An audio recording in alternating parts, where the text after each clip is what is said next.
membina sebuah hubungan keluarga, sudah pasti setiap orang mendambakan kondisi dan suasana yang harmonis serta penuh kasih sayang, baik suami terhadap istrinya ataupun istri kepada suaminya. Bukan hanya itu saja, kehidupan keluarga yang diwarnai dengan penuh kasih sayang sejatinya menjadi lingkungan yang baik, terutama kepada setiap anggotanya untuk berkembang. Meskipun begitu, impian keharmonisan dalam rumah tangga ternodai dengan masih banyaknya kasus-kasus kekerasan dalam rumah tangga atau KDRT yang terjadi. Baik kekerasan terbuka yang melibatkan fisik, kekerasan berupa hinaan verbal, hingga kekerasan seksual. Bahayanya, ini pun bisa terjadi dan menimpa siapa saja.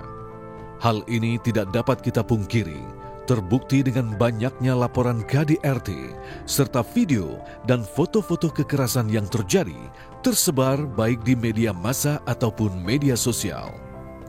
Dalam Islam, seyogyanya KDRT adalah perbuatan yang dilarang dan harus dihindari, di mana setiap pasangan suami istri seharusnya membangun hubungan rumah tangga yang harmonis dan penuh kasih sayang. Tentunya bukan hanya perintah, namun Islam juga memberikan beberapa cara yang bisa dilakukan untuk mencegah KDRT. Pedoman seperti apa yang Islam ajarkan dan bagaimana pelaksanaannya agar KDRT tidak mudah terjadi? Simak ulasannya secara lengkap dalam kajian Ilmu Damai Indonesiaku siang ini. Selamat menyaksikan. أعوذ بالله من الشيطان الرجيم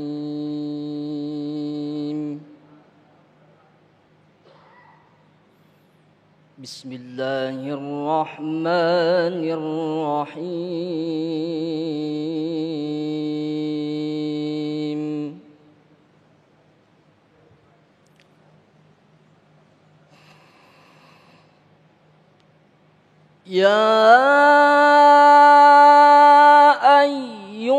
الذين آمنوا لا يحل لكم أن ترثوا النساء كرها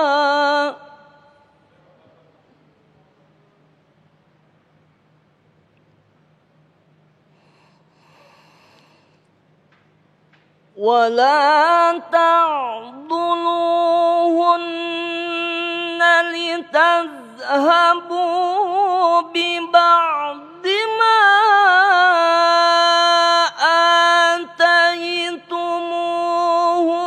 آتيتموهن إلا أن يأتين بفاحشة مبينة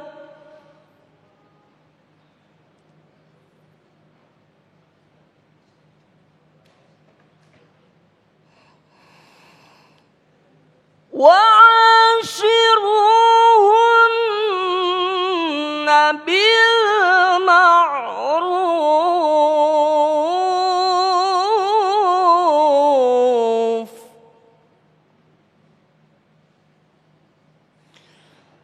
فإن كرهتموهن فعسى أن تكرهوا شيئا ويجعل الله فيه خيرا كثيرا Sadaqallahul Azim.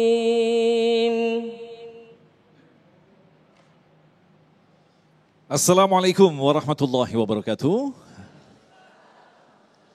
Alhamdulillahirrabbilalamin. Allahumma salli ala Sayyidina Muhammad wa ala ali Sayyidina Muhammad. Bersyukur kepada Allah yang kembali mempertemukan kita dalam majelis ilmu damai Indonesiaku yang kali ini disiarkan kembali dari Masjid Al-Muhajirin Jati Sampurna Bekasi. Alhamdulillah, guru-guru yang kita cintai akan bersiap-siap berbagi ilmu, berbagi nasihat untuk kita bersama Bunda Yati Priyati dan Ustazah Syifa Nur Fadilah. Sebuah tema yang sangat menarik sekali yang kita angkat dalam kesempatan kali ini, yang belakangan ini menjadi konsumsi informasi kita berkaitan dengan kekerasan dalam rumah tangga. Lantas bagaimanakah dinullah Islam, din yang sangat sempurna, menanggapi atau tentu saja mengomentari tentang kehadiran kekerasan dalam rumah tangga. Tentunya masih bersama kami Damai Indonesiaku yang dipersembahkan oleh Sarung Wadimor, tentu sarung kita. Selamat mengikuti. Izin guru saya, Bunda Yati, Mas Agung, para guru-guru Damai Indonesiaku TV One yang ada di rumah, Bapak Ibu sekalian para jamaah. A'udzubillahi minasyaitonirrajim. Bismillahirrahmanirrahim. Assalamualaikum warahmatullahi taala wabarakatuh. Waalaikumsalam warahmatullahi wabarakatuh. Alhamdulillah. Alhamdulillah alladzi ja'alan nikah syari'atan lil mu'minin wa barakatan insyaallah lil amilin. Wassalatu wassalamu ala sayyidina Muhammadin wa ala alihi wa sahbihi ajma'in. Rabbi srahli sadri wa yassirli amri wahlul uqdatam min lisani yafqahu qawli. Qala Allah Ta'ala fil Qur'anil Karim, bismillahirrahmanirrahim. Subhanaka la ilma lana illa ma 'allamtana innaka antal alimul hakim. Shadaqallahul azim wa shadaqa rasulun nabiyyu habibul karim. Amma ba'd. Alhamdulillah, para ibu-ibu jamaah Masjid Al-Muhajirin, bapak-bapak yang hadir juga, para jamaah TV One yang ada di rumah, pembahasan kita menarik sekali tentang KDRT, karena sekarang lagi ramai viral kasus ini dibicarakan di mana-mana. Ya, ternyata KDRT sendiri itu bukan hanya dari suami ke istri. Yang ramai di mana-mana suami mukul istri KDRT. Sebaliknya, istri mukul suami itu juga KDRT. Istri mengumpat suami itu juga KDRT. Jadi KDRT, kekerasan dalam rumah tangga itu berlaku bagi siapa saja yang ada dalam satu keluarga. Suami ke istri, istri ke suami, orang tua ke anaknya, anak ke orang tuanya, mertua sama mantunya, mantu sama mertua. Dan KDRT itu bukan hanya sebatas tindakan saja, tapi dari verbal, perkataan yang nyakitin ini juga KDRT. Mertua julid sama mantu, KDRT bukan? Yang jadi mertua, mudah-mudahan kita jadi mertua yang baik semuanya. Islam sendiri adalah dinur rahmah, agama yang penuh dengan rahmat, agama yang penuh dengan kemaslahatan. Islam tidak pernah membenarkan yang namanya perilaku KDRT. Bagaimanapun bentuknya, bagaimanapun perlakuannya, itu dilarang oleh Islam. Kalau istri dia nggak nurut, durhaka sama suami, namanya istri yang nusyus. Ternyata istilah nusyus bukan hanya disematkan buat perempuan, tapi laki-laki juga bisa dapat kategori nusyus. Panggilan laki-laki yang nusyus, suami yang nusyus. Bagaimana bentuk suami yang nusyus? Imam Nawawi dalam kitabnya Raudhatut Thalibin mengatakan, ada dua model laki-laki yang nusyus sama bininya.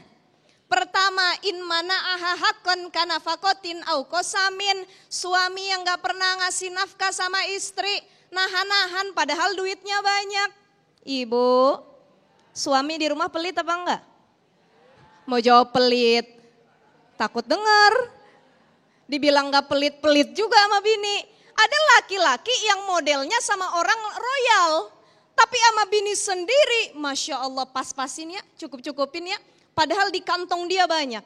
Nah, kalau suami menahan terkait nafkah, tidak terbuka dan tidak memenuhi hak nafkah istrinya, maka ini disebut dengan laki-laki yang nusyus.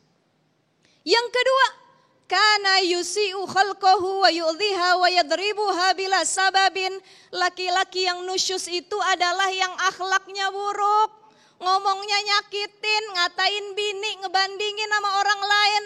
Ya Allah, punya bini dekil bener, Tetangga glowing tuh mah, kayak tetangga ngapa? Tetangga rumputnya disiram tiap hari, betul. Kita bang disiram setahun sekali juga enggak. Makanya suami kalau pengen istri cakep kayak istri tetangga, sehari kasih nafkah yang gede. Mah, nih 5 juta buat mama.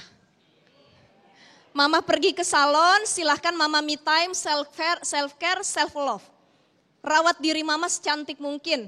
Nah ini baru suami yang benar. Banyak kan suami nuntut istri tapi gak pernah ngasih. Jadi kalau suami nuntut balikin aja. Abang pengen saya glowing, kasih cuan yang banyak. Gitu ya Bu ya. Nah itu 2 bentuk suami yang nusyus. Karena menahan nafkah, yang kedua karena buruk akhlaknya dan berperilaku KDRT. Sekarang Bapak Ibu jamaah sekalian, banyak orang yang membenarkan perilaku KDRT karena mereka merujuk kepada surah An-Nisa ayat 34. Bismillahirrahmanirrahim. Wallati takhafuna nusyuzahunna fa'idhuhunna wahjuruhunna fil madaji wadribuhun. Padahal dalam memahami ayat ini, sebenarnya ayat ini bukan nyuruh KDRT. Tapi ayat ini menjelaskan bagaimana cara mendidik istri yang nusyus. Kalau istri membangkang sama suami, durhaka sama suami, durhaka dengan perintah Allah. Pertama nasehatin. Kata Rasul bilang khairukum li ahlihi wa ana khairukum li ahli. Sebaik-baik kalian yang paling baik sama keluarga dan aku paling baik kata Rasul sama istri-istriku. Rasul itu gak pernah yang namanya banting istrinya. Gak pernah yang namanya nonjok istrinya. Tidak pernah mengeluarkan kata-kata yang menyakiti istrinya. Dalam riwayat dikisahkan kalau istrinya ngambek nih. Aisyah itu kan paling pencemburu. Paling ambekan, paling muda. Kalau dia marah Rasul cuman bilang ibumu sedang cemburu. Gak diapa-apain, didiamin sama Rasul. Kalau Aisyah gak berhenti ngomongnya, ngambek ya Rasulullah. Bla bla bla bla bla bla bla. Rasul cuman bilang, ya Humairah. Wahai istriku yang pipinya kemerah-merahan, dipeluk sama Rasul yang tadinya bini bawel ngomel gak berhenti diem. Ibu kalau lagi ngambek dipeluk gak sama suami? Kasihan bener orang sini kalau ngambek diapain sama suami? Dijorokin. Masya Allah. Lebih baik suami meninggalkan, berpaling daripada suami main tangan dan KDRT. Jadi bersyukurlah kalau kita punya suami, dia masih bisa marah karena marah itu fitrah. Suami masih cemburu sama istri itu fitrah. Suami masih kadang-kadang tegas itu fitrah, artinya apa? Dia sayang sama istrinya. Istri juga Pak, kalau dia bawel sama suami itu fitrah. Berarti tandanya istri peduli sama suami. Kalau bini gak pernah ngomong, berarti dia udah gak ada rasa cinta sama suaminya. Betul apa betul? Jadi kalau istri ngambek nasehatin kayak Rasul panggilnya ya Humairah. Istriku yang pipinya kemerah-merahan. Jadi pulang dari sini minta sama laki kita, bang nanti saya panggilnya ya Humairah ngapa bang? Kata lakinya pengen Neng ya Humairah, tapi masalahnya Neng gak putih kemerah-merahan. Hitam legam kata suaminya. Akhirnya dipanggilnya ya Suwaidah, wahai istriku yang pipinya kehitam-hitaman. Yang ada bukannya harmonis, makin berabe rumah tangga. Rasul seperti itu. Jadi kalau istri ngambek gampang, cuman 2. Pertama peluk. Perempuan kalau ngambek bukan apapun obatnya kecuali dipeluk sama suami. Yang kedua adalah dikasih duit. Hilang marahnya ya Pak ya. Mau itu dikasih duit, dipeluk, hilang marahnya. Nah istri, sebagai istri kita semua, kalau kita ngambek sama suami, suami udah meluk, hilangkin rasa marahnya kayak Aisyah. Ini kebanyakan punten mohon maaf, istri kalau udah dirayu sama suami, malah dia jual mahal, gengsi. Apa sih jangan megang-megang? Tahu nggak salah kamu apa? Sana. Nah suami sudah merayu istrinya, kita pun kemudian kita berbuat baik juga kepada suami, minta maaf, saling minta maaf antara suami dengan istri. Jadi ayat ini menyuruh pertama, nasehatin kalau perempuan lagi nusyus. Yang kedua, wahjuruhunna fil madaji, bedain tempat tidur. Perempuan kalau suaminya nggak tidur di kamar bareng dia, itu biasanya kena mental. Dan yang ketiga, kalau masih membangkang udah dibedain tempat tidur baru boleh dipukul. Tapi pukulan yang seperti apa? Imam Tobari mengatakan pukulan dalam mendidik istri itu adalah pukulan yang pertama bukan mukul wajah. tidak membuat luka, tidak menyakitkan, tidak berbekas, kemudian tidak memukul alat vitalnya, tidak pakai senjata tajam, tidak pakai tangan. Kalau kata Imam Nawawi mengatakan pukulan didik kepada istri itu adalah pakai sarung tangan dilecutin dikit. Mah, si mama, rubah dong mah sikapnya, begitu. Bukan pukulan yang sampai membuat jera dan menyakitkan pasangan sendiri. Wallahu a'lam bishawab. Masya Allah. Baik, terima kasih Ustazah. Menarik sekali memang pemirsa ketika kita membahas tentang kekerasan dalam rumah tangga. Nah ini yang patut kita pertanyakan. Mengapa mesti terjadi kekerasan dalam rumah tangga? Padahal kita tahu justru rumah tangga adalah sebuah ikatan yang sangat kuat sekali. Di mana pada awalnya kita diridhai oleh Allah Subhanahu wa Ta'ala. Inilah yang akan kita jawab tentunya masih bersama kami, Damai Indonesiaku.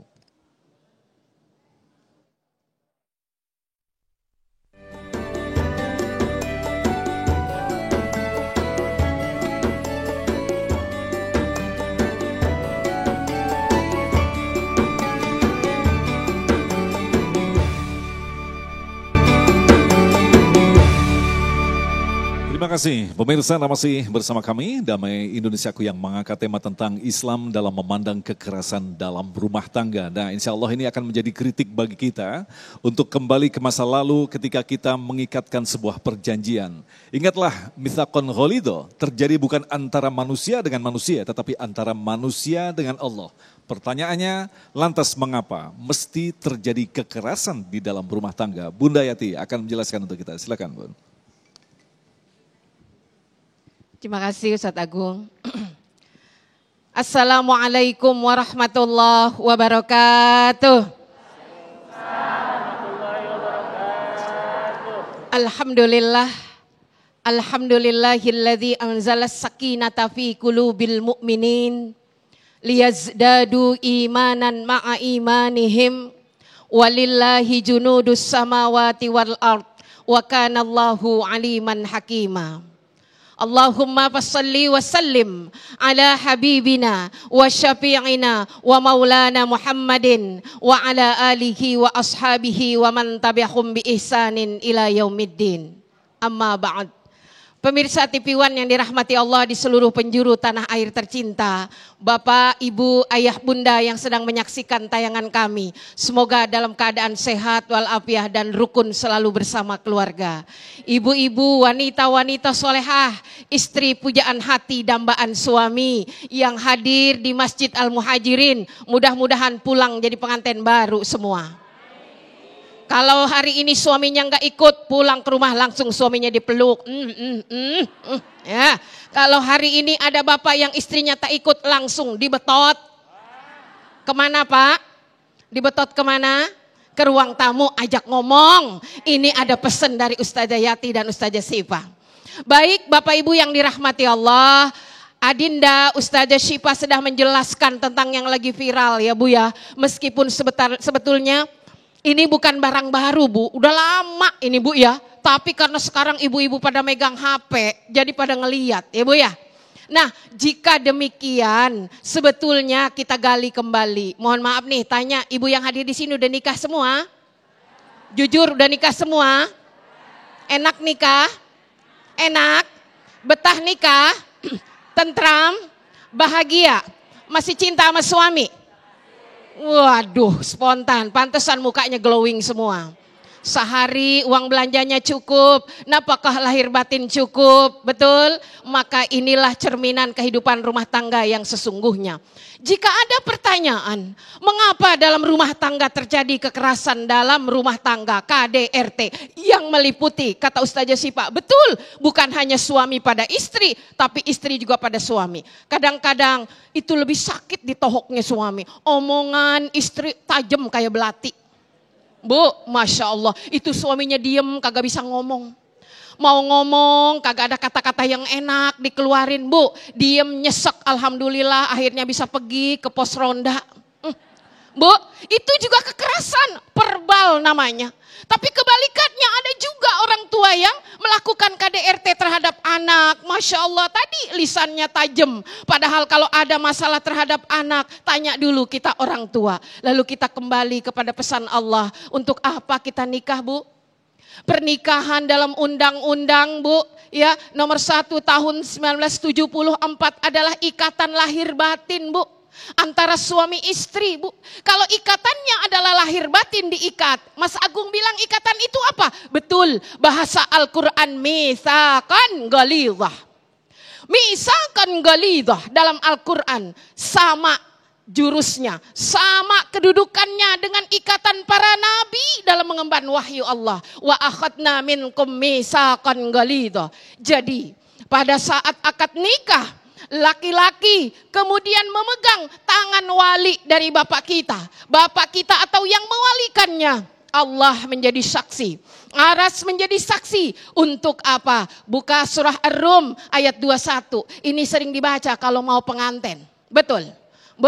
Mau jadi pengantin ayatnya ini supaya apa? Supaya sakinah. Inilah peringatan dari Allah. Orang nikah itu baca ayat.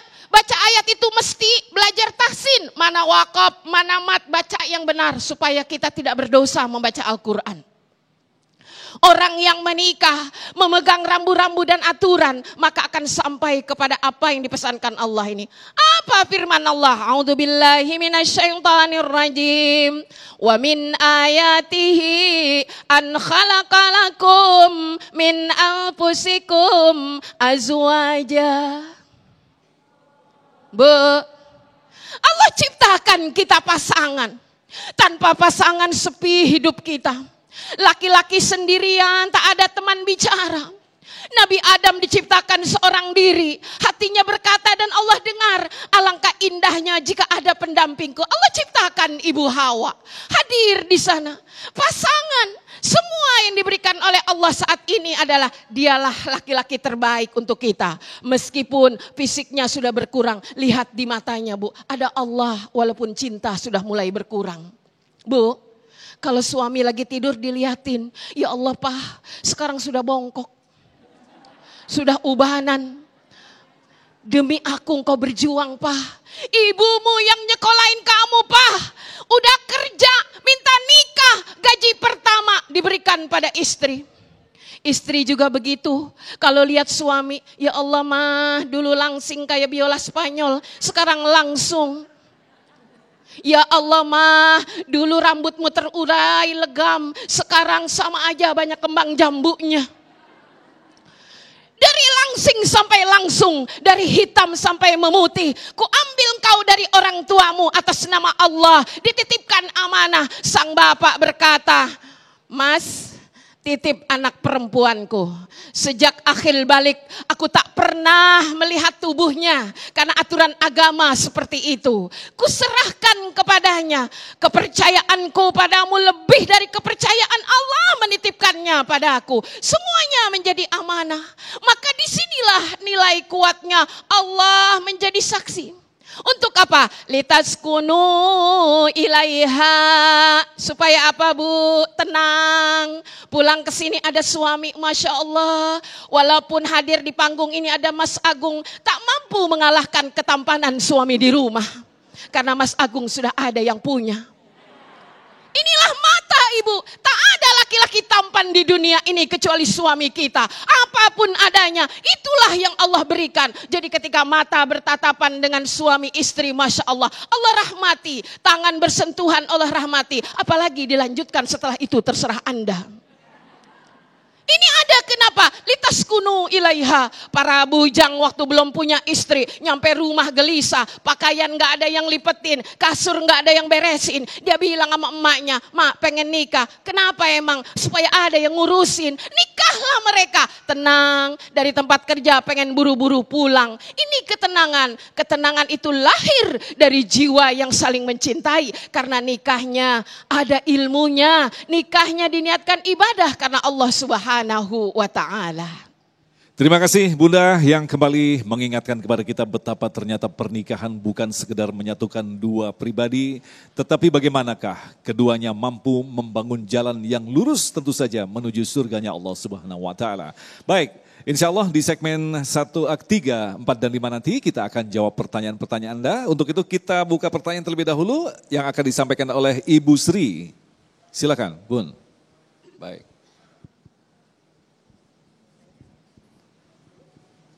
Bismillahirrahmanirrahim.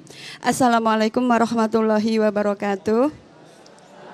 Nama saya Sri Munjayati dari Majelis Taklim Al-Muhajirin, Keranggan Permai. Ustazah, mohon pertanyaannya, mohon jawabannya. Seorang ayah yang kalau memarahi anaknya yang sudah besar dengan menampar atau memukul, sehingga si anak menjadi sakit hati.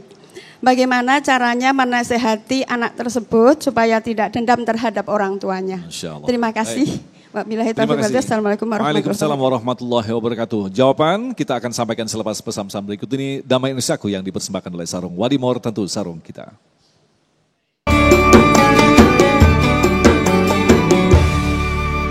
Terima kasih Anda masih bersama kami Damai Nusaku, dan pembahasan kita kali ini sangat menarik sekali berkaitan dengan kekerasan di dalam rumah tangga. Kekerasan bisa dilakukan oleh bapak, ibu, anak, pembantu dan sebaliknya. Ternyata sangat kompleks sekali dalam kehidupan rumah tangga. Nah, ada pertanyaan menarik dari Ibu Sri yang insya Allah akan dijawab oleh Ustazah Syifa berkaitan dengan bagaimanakah menasihati anak yang sudah dewasa. Kadang-kadang mereka memiliki pikiran sendiri, bahkan tadi tingkat yang tertinggi bapaknya menggampar begitu. Nah, ini bagaimana Ustazah Syifa?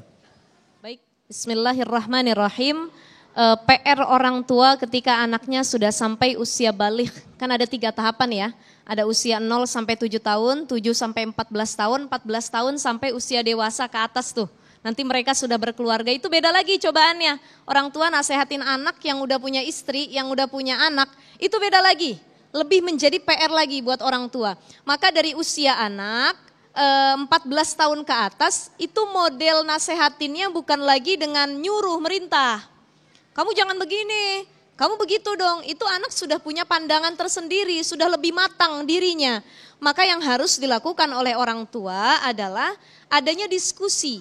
Jadi kalau anak-anak yang sudah mencapai usia dewasa, usia baligh, itu diajak diskusi. Mari kita lihat sahabat Rasul namanya Zaid bin Sabit. Zaid bin Sabit itu adalah sosok ayah, ya, sosok orang tua yang di rumah itu lembut terhadap anaknya. Ya, sering bercanda dengan anak-anaknya, tapi ketika di luar rumah dia tegas dengan orang lain. Ini sekarang kan kejadiannya kebalik. Orang tua kalau di rumah tegas sama anaknya, tegasnya galak. Bukan tegasnya bijaksana, dikit-dikit gampar anaknya, dikit-dikit nabuk anaknya, dikit-dikit KDRT ke anak-anaknya. Anak semakin dia dikerasi dengan kekerasan, baik itu verbal ataupun non-verbal, dia akan makin melawan. Sekarang analoginya para ibu-ibu jamaah sekalian, kita punya TV. TV zaman dulu sama TV zaman sekarang beda apa enggak? Ibu, TV-nya masih model begini apa yang zaman dulu? Udah yang begini ya? Bahkan harus ada apa sekarang siaran analognya itu pakai digital ya, pakai box gitu. Nah, TV zaman dulu dengan zaman sekarang itu kan beda secara kecanggihannya, fungsinya, bentuk modelnya. Kalau orang zaman dulu punya TV, TV-nya tabung gede. Semakin TV-nya dipukul semakin berwarna. Bu, dulu pernah nggak punya TV model lama kita pukulin terus. Begitu renyek antenanya ke samping, ke belah kanan, belah kiri dipukul-pukulin tapi nggak rusak-rusak.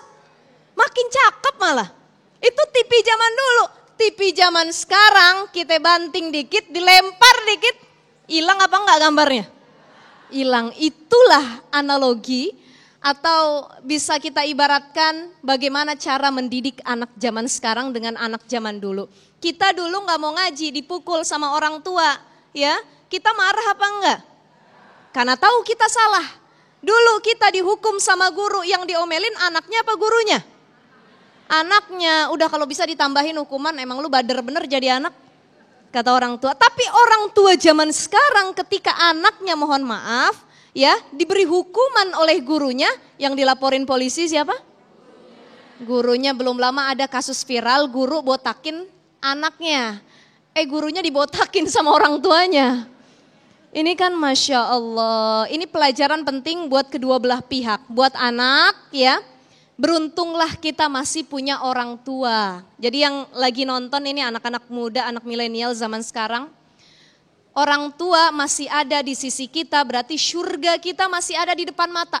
Masih ada yang doain, masih ada yang ngingetin, masih ada yang ngajak kebaikan. Kalau orang tua sudah tidak ada lagi motivasi, kata-kata baik kepada kita, maka disitulah kita mulai bingung mencari arah tujuan hidup.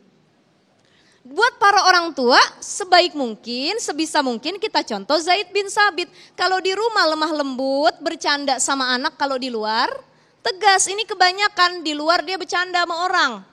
Betul gak Bu? Sama orang baik, royal, bercanda, dikit-dikit senyum, nyampe rumah sama istri, galak, sama anak, galak. Ya, sama keluarga besar tidak ada kehangatan sama sekali. Jadi kedua belah pihak yang harus diperbaiki, baik dari sisi orang tua maupun dari sisi anaknya. Terus nasihati anaknya, katakan bahwa nanti bisa dibicarakan sama orang tua. Jangan pernah ada dendam sama orang tua. Dan katakan pada suami yang sering main tangan, anak itu tidak akan berubah kalau makin dikerasin dan dengan pukulan. Coba dengan pendekatan diskusi gitu. Kurang lebih seperti itu Bunda ya. Nah Bunda, kita ingin mendengarkan nasihat dari Bunda. Misalkan seorang anak sejak kecil kita ajarkan adab, akhlak dan sebagainya. Tetapi pada saat ini tugas orang tua amat sangat berat dengan kehadiran teknologi. Anak kita yang kelihatan menurut di depan kita, ternyata di luar dia menampilkan dengan sosok yang lain. Dan konon ketika dia melakukan kejahatan, naudzubillah, orang tua mengatakan, saya tidak pernah mengajarkan seperti itu. Nah, lantas bagaimanakah solusinya? Ya, baik. Terima kasih Ustaz Agung. Bapak Ibu yang dirahmati Allah yang hadir di Masjid Al-Muhajirin ini dan pemirsa TV One yang dirahmati Allah. Makanya menjadi orang tua itu adalah proses belajar yang tak pernah berhenti. Kapan kita pensiunnya jadi orang tua?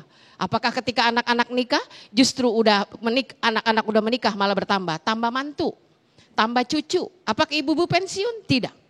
Terlebih lagi di era digital sekarang ini. Kalau bisa dikatakan bahwa anak-anak kita terdidik dengan baik, apakah selamanya mereka akan baik? Tentu godaan di luar, tantangan di luar sudah biasa. Bagi kita bahkan orang tua hampir-hampir melalaikan kewajiban karena kita juga terpedaya dengan teknologi yang berada di sekitar kita.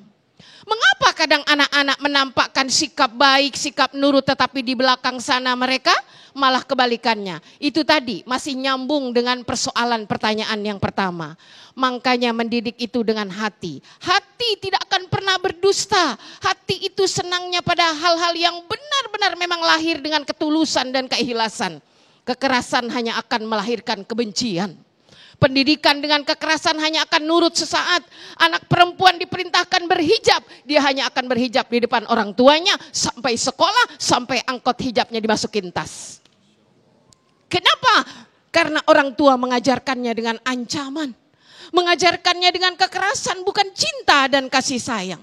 Apakah kita akan selalu mengawasi anak kita? Tidak. Maka modal yang pertama adalah bagaimana kita menanamkan pada anak-anak kita prinsip kesadaran bahwa Allah mengawasi dirimu nak, dimanapun kau berada karena Allah cinta. Yang kedua, engkau punya kewajiban pada Allah nak, bukan hanya kewajiban pada ayah dan bunda, tapi nanti kelak di kemudian hari engkau akan bertanggung jawab atas dirimu. Tetapi jangan lupa pengajarannya dengan cinta. Maka di episode ini anak-anak jadiin temen, bukan jadiin kayak musuh. Kalau lagi kecil masih mohon maaf nih, dicubit diapain mereka nggak dendam karena mereka masih bocah. Kalau udah gede gampang mereka ngelawan, kagak mau ngelawan, kagak pulang-pulang. Karena dulu kita zaman remaja dimarahin orang tua, mau kemana? Yang banyak kuntilanak di pohon mangga. Kalau sekarang mah, sekarang mah banyak tongkrongan, wifi-nya lebih kenceng. Jadi kalau dia marah sama orang tuanya, dia milih kagak pulang. Padahal di rumahnya ada wifi, ada kolam renang, ruangannya pun ber-AC, tapi tak mampu memberikan ketenangan. Ini PR orang tua sekarang. Bukan hanya etalase rumah yang diperbaiki, rumahnya megah, tetapi bagaimana wawasan dan pengetahuan orang tua, cinta dan kasih sayangnya. Masya Allah, luar biasa sekali Bunda. Baik, ini pertanyaan akan dijawab oleh Bunda. Kami persilakan kepada Ibu Hasibah. Silakan.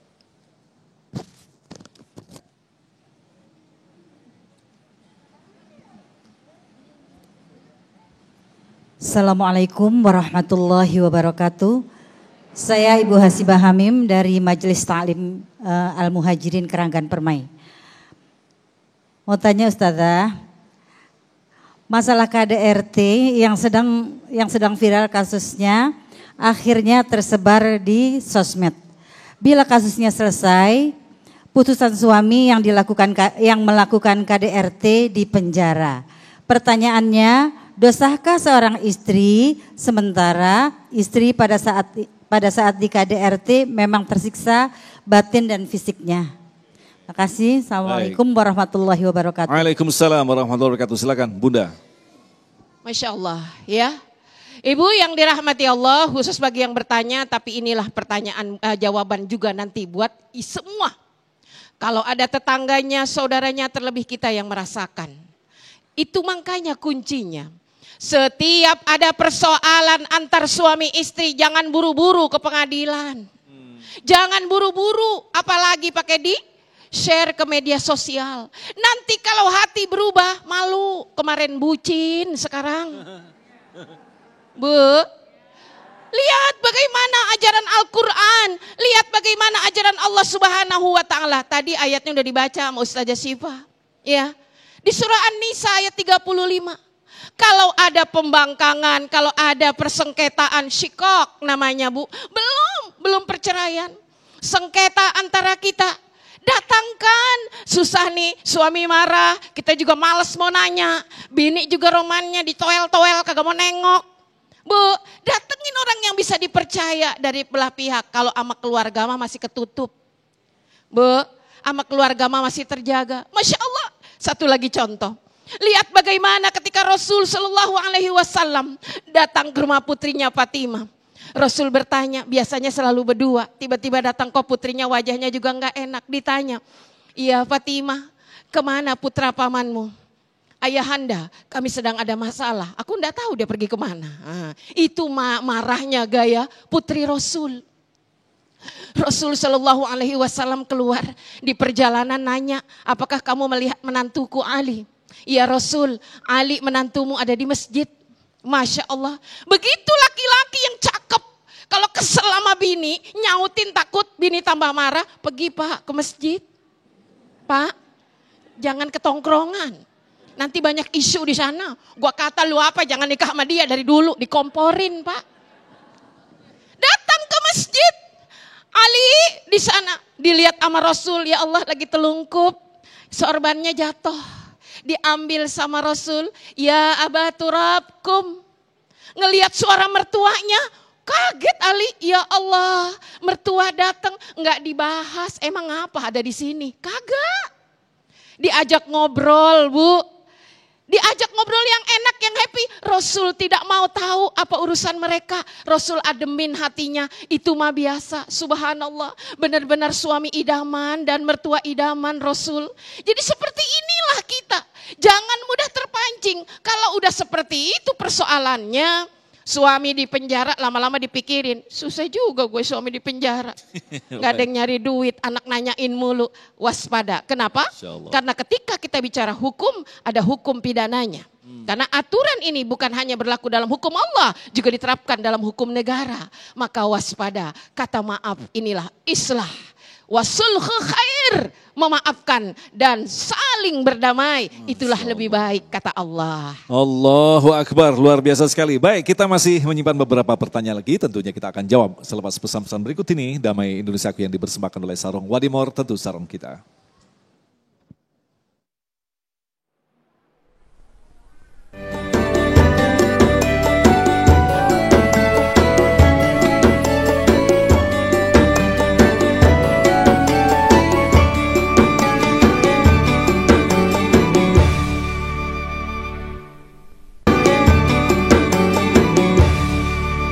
Terima kasih pemirsa, masih bersama kami Damai Saku. Kita akan lanjutkan lagi untuk jawab pertanyaan selanjutnya yang dijawab oleh Ustazah Syifa dari Ibu Wiwin. Silakan Bunda.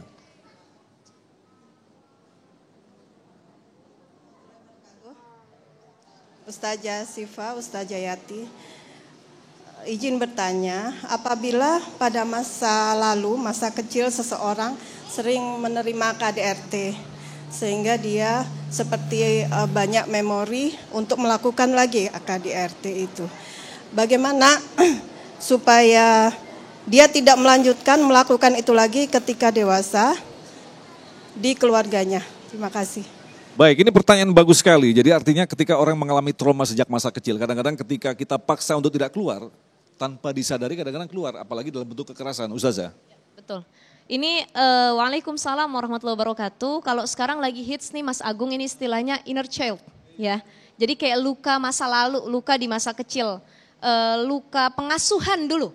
Ketika sama orang tua, dia punya orang tua, mohon maaf kan gak semua orang tua itu baik juga ya. Terkadang memang ada anjuran wabil walidaini ihsanan, berbuat baik kepada kedua orang tua. Orang tua yang bagaimana dulu? Dulu pernah ada yang datang ke Umar bin Khattab ngadu orang tua terkait dengan anaknya yang durhaka. Wahai Khalifah Umar, kami punya anak durhaka. Susah dibilangin, pokoknya gak taat sama Allah, gak nurut sama orang tua. Kata Umar bin Khattab, coba panggil anaknya datang ke sini, biar kita sidang bareng-bareng.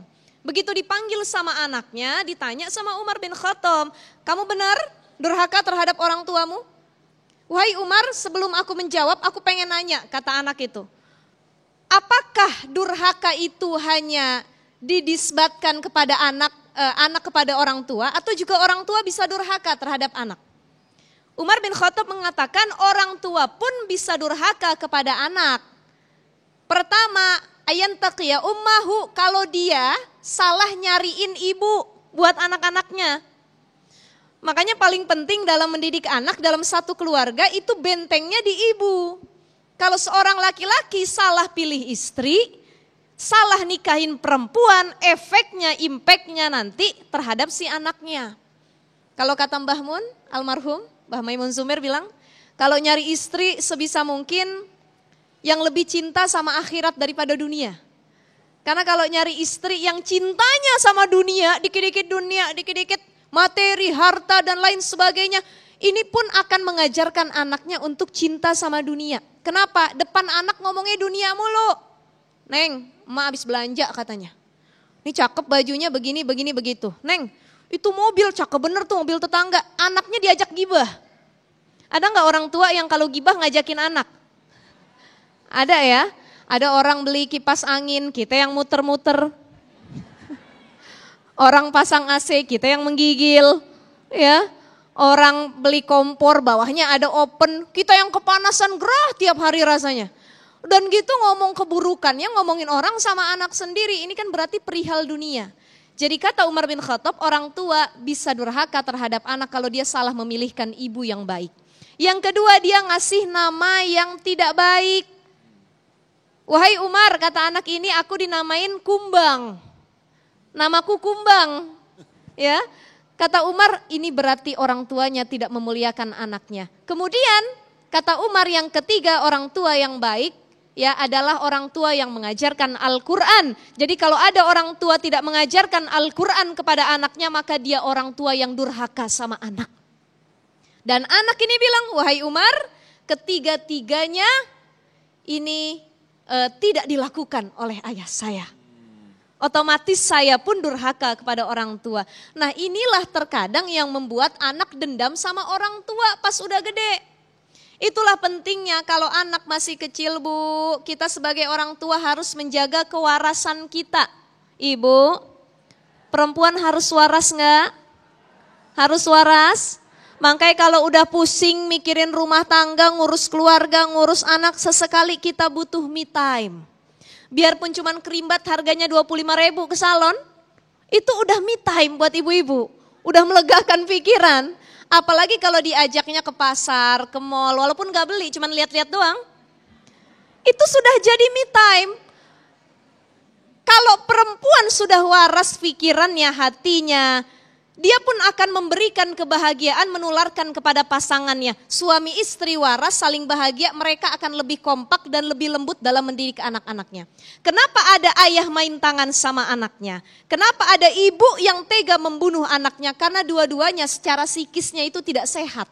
Mentalnya nggak sehat. Jadi kalau kita dulu pernah, mohon maaf, di KDRT sama orang tua ada luka pengasuhan masa kecil yang kita ingat dulu, Bu. Atau mohon maaf ada juga anak yang pernah dilecehin sama orang tuanya. Pelecehan seksual dilakukan oleh ayahnya sendiri, oleh ibunya sendiri. Ya, yang lagi ramai kasus mertua sama mantu. Ibu nggak ada yang cinta sama mantunya di sini kan? Nah ini juga bentuk orang tua yang durhaka kepada anak nih, model begini gitu ya. Nauzubillah, mudah-mudahan Allah jauhkan kita. Jadi pada intinya kita sebagai anak harus lebih legowo, kita ingat walaupun orang tua punya keburukan di masa lalu tapi juga banyak kebaikan kepada kita. Orang tua kalau memang dulu punya keburukan kepada anak, buru-buru kita minta maaf sama anak kita dan katakan bahwa sesungguhnya orang tua itu sayang sama anaknya gitu. Masya Allah, luar biasa sekali penjelasan yang sangat jelas. Jadi artinya orang bermasalah, ketemu orang bermasalah, melahirkan anak bermasalah, anaknya melahirkan masalah, ya Allah. Jadi kekerasan yang bersanad nih Bun ya. Baik, kita lanjutkan lagi. Pertanyaan selanjutnya disampaikan oleh Ibu Uning. Akan dijawab oleh Bunda, Ibu Uning. Ibu Uning berbaju kuning ya. Assalamualaikum warahmatullahi wabarakatuh. Waalaikumsalam warahmatullahi. Saya Yusi Dekrita Pak, tapi dikenal di lingkungan, nama suami saya Hardi Uning, jadi dipanggil Ibu Uning. Permasalahan yang sering kita lihat, kita dengarkan atau kita terima dari teman dan lain sebagainya, itu permasalahan tentang KDRT. KDRT ini sangat berpengaruh Pak Ustadz dan Ustadzah. Apa itu berpengaruh pada perkembangan dan pertumbuhan anak. Terutama anak-anak yang di umur 0 sampai 10 tahun, itu memori otaknya sangat pekah dan cerdas ya, dengan apa yang terjadi di sekelilingnya. Kalau terjadi seperti ini bagaimana cara kita menyikapinya? Betul. Saya kira itu saja yang dapat saya. Assalamualaikum Assalamualaikum warahmatullahi wabarakatuh. Bunda, ini masih terkait dengan yang tadi, artinya ada trauma. Saya juga jarang mendengarkan apakah memang ada riwayat solusi dari Islam untuk menyelesaikan masalah trauma itu sendiri seperti apa Bunda? Iya, betul.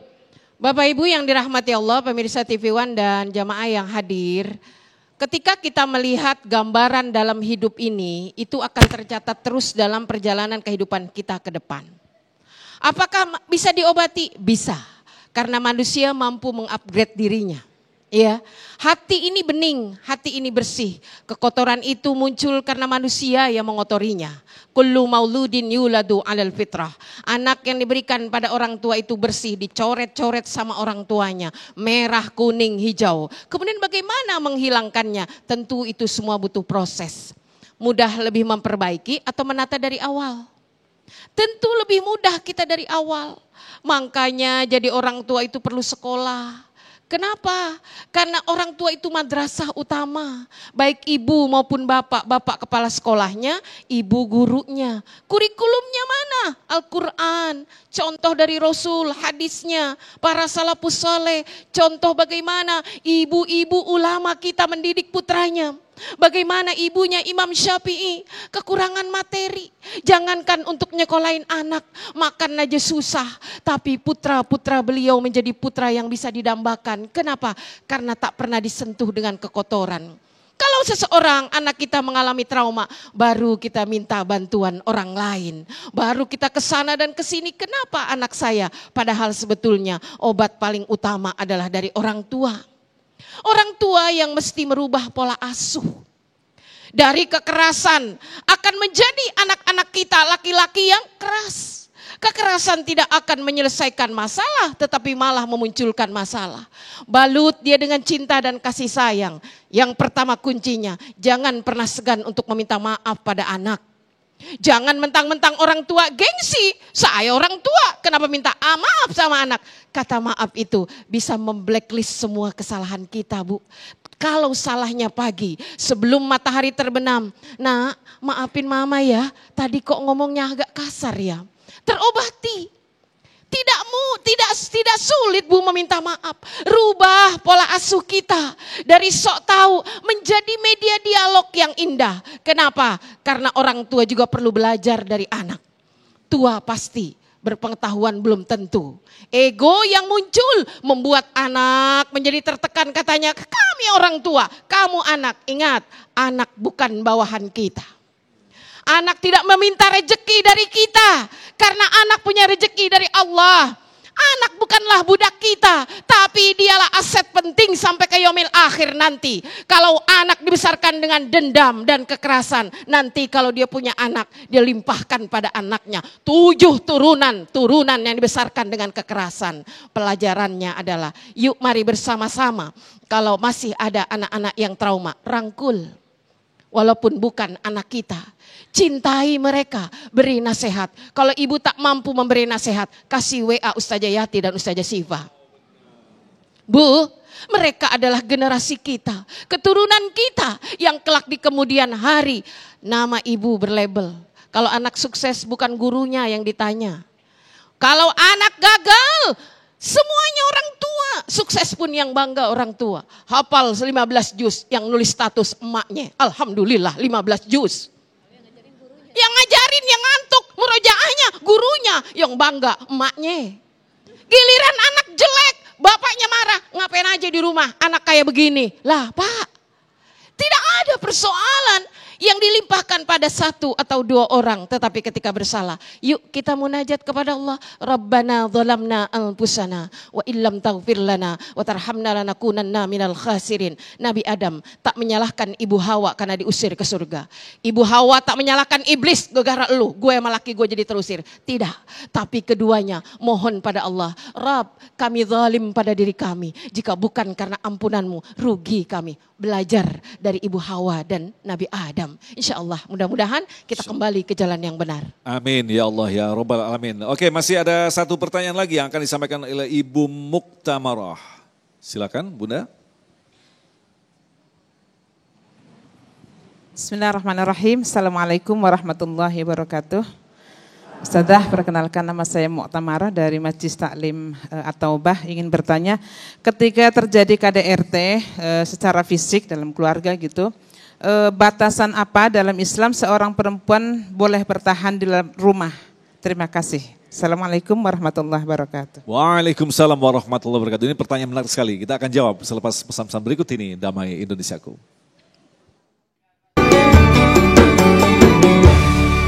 Baik, terima kasih pemirsa, masih bersama kami Damai Indonesiaku. Kita menyisakan satu pertanyaan dari Ibu Muktamarah untuk dijawab oleh Ustazah Syifa. Kita ulangi lagi tadi, bagaimanakah batas istri ketika untuk menerima semacam kekerasan dari suaminya begitu? Ya.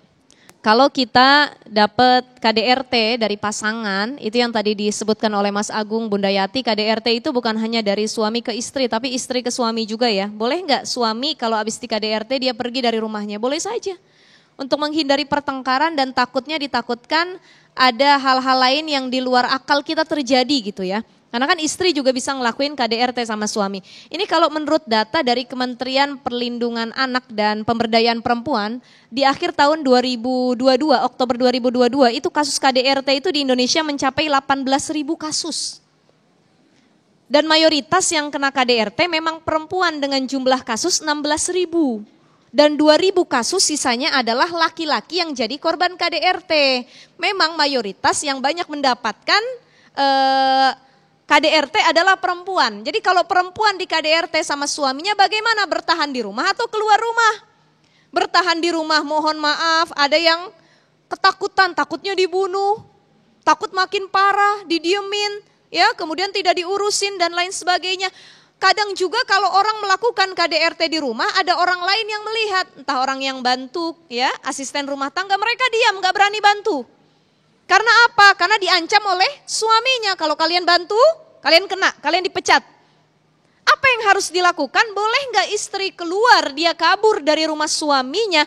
Pada dasarnya, asal hukumnya, istri keluar rumah tanpa izin suami itu haram, dosa sebenarnya.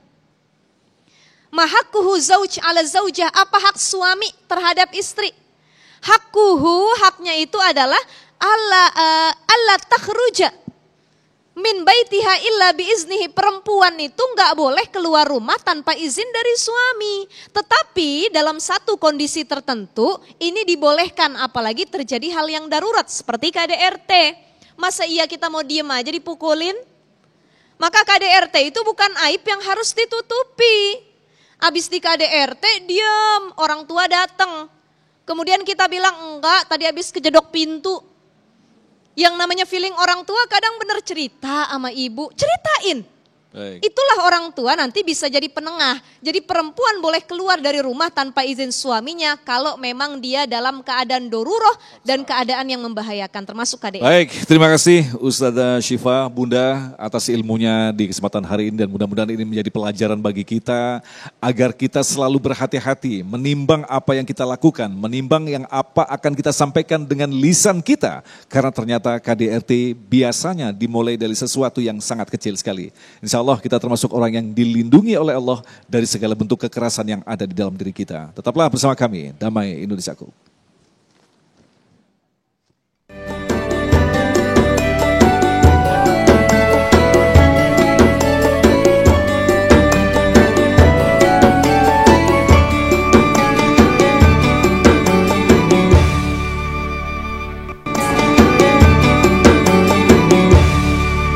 Demikian pemirsa yang dirahmati Allah, Damai Indonesiaku untuk hari ini, dan insya Allah besok di hari Ahad 22 Januari kami akan menghadirkan penceramah Kiai Haji Khalil Nafis dan Kiai Haji Syarif Matnaji. Agung Islak dan pendukung acara ini Sarung Wadimor, tentu sarung kita, mengucapkan terima kasih atas perhatian Anda. Assalamualaikum warahmatullahi wabarakatuh.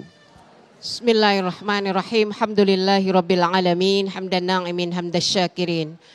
Hamda yuafi ni'mahu wa yukafi mazidah. Rabbana lakal hamdu lakal syukru kama yanbaghi li jalali wasikal karim wa li'azimi sultanik. Allahumma ya Allah yang Maha Rahman Maha Rahim, kekalkanlah kehidupan rumah tangga kami, kekalkanlah kehidupan keberpasangan kami hingga surga. Berilah kami pengetahuan yang sebanyak-banyaknya ya Allah, agar dapat membimbing keluarga kami menuju keluarga yang sakinah, mawaddah, warahmah. Rabbana hablana min azwajina wa dzurriyyatina qurrata a'yunin waj'alna lil muttaqina imama. Rabbana atina fid dunya hasanah wa fil akhirati hasanah wa qina adzabannar. Subhana rabbika rabbil izzati amma yasifun wa salamun alal mursalin walhamdulillahi rabbil alamin. Amin ya Allah.